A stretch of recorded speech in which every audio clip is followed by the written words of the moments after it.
the length matters.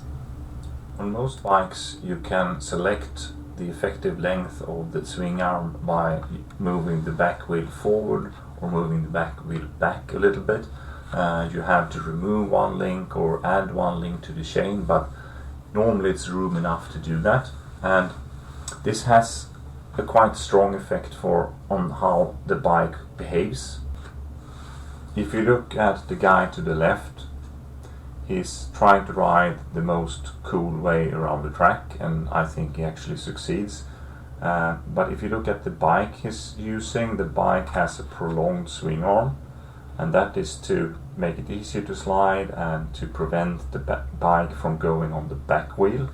Whilst the guys to the right, they have bikes which are optimized for going as fast as possible around the track, but since the length of a swing arm is a compromise between sliding and going on the back wheel, sometimes they go on the back wheel, as you can see in the picture. It depends on where you're going, what kind of track you're going.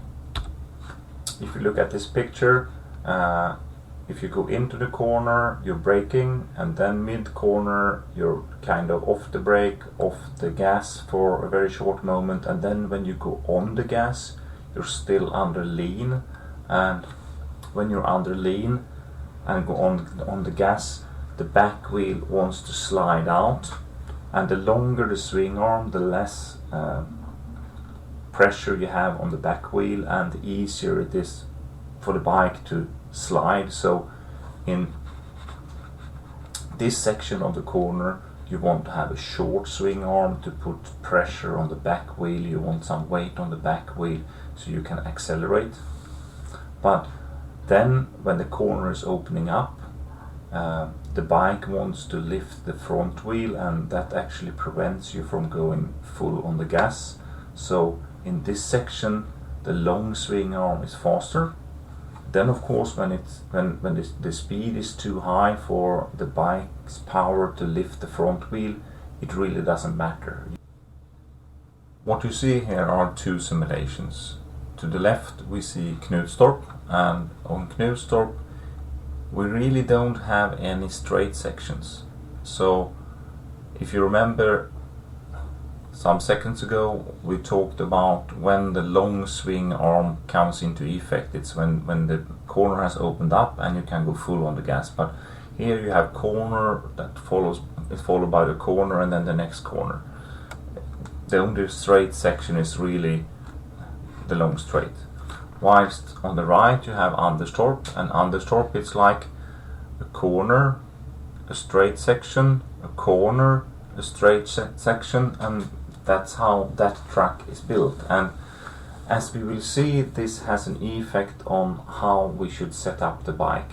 And what I have done is that I have prepared my ZX10 Kawasaki, and on this bike I have a selection of having the back wheel in the middle, and then the wheelbase is approximately 14-15 millimeter, and I have 51% of the bike's weight on the front wheel.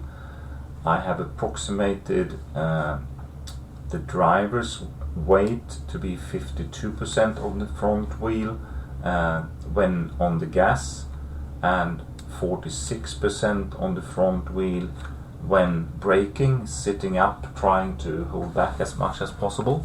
And if you add one link to the chain, you add approximately 15 millimeter to the wheelbase, and that normally affects the weight distribution by 0.5%. You can calculate it if you want to, but I think that's good enough to use for most simulations.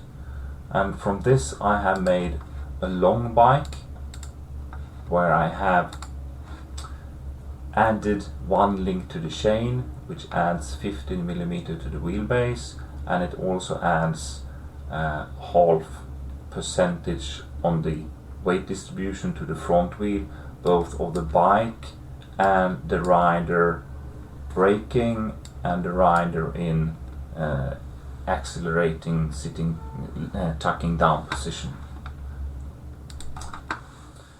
And in the same way I have prepared the bike with a shorter chain, giving the wheelbase 1400 and 0.5% less on the front wheel. If we look at what effect that has on the lap times, you can see that on Knutstorp with the short swing arm and the friction coefficient 1.2, we have a quite decent race line. The lap time is 60.77. If I try to put the back wheel in the middle of the swing arm, the lap time starts to increase. If I put it further back on the swing arm, the lap time increases even more. So the difference here between the short wheelbase and the long wheelbase is actually more than 1/10 of a second. It's 11/100ths of a second. So on Knutstorp we can easily make the conclusion that we should use the short swing arm, or we should use the short chain to get as short swing arm as possible on this bike, which is also very logical because there are very few places on this track where you go full on the gas in a straight line. Whilst on Anderstorp we use the same bike, we use the same coefficient of friction. If we go with a long swing arm, the lap time is 96.72. If I go in the middle, it's 96.73. And if I go even shorter, it's 96.78. The difference is not as high here, it's only 600ths of a second, but still it's also time that you have to gain some other wear or by doing something else much better than just setting up the bike. What is quite interesting is that this changes if the conditions are changing. If it starts raining, the coefficient of friction goes down and the lap time goes up. Now on Anderstorp, in wet conditions, the lap time is 108.31 seconds with a short swing arm.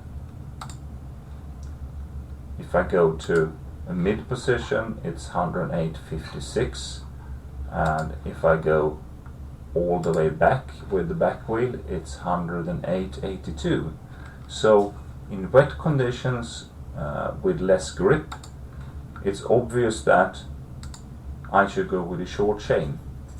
And it's also quite logical because it's easier for the bike to slide, so the transition between turning and going straight has to be very, very sharp if the long swing arm should be any good in wet conditions.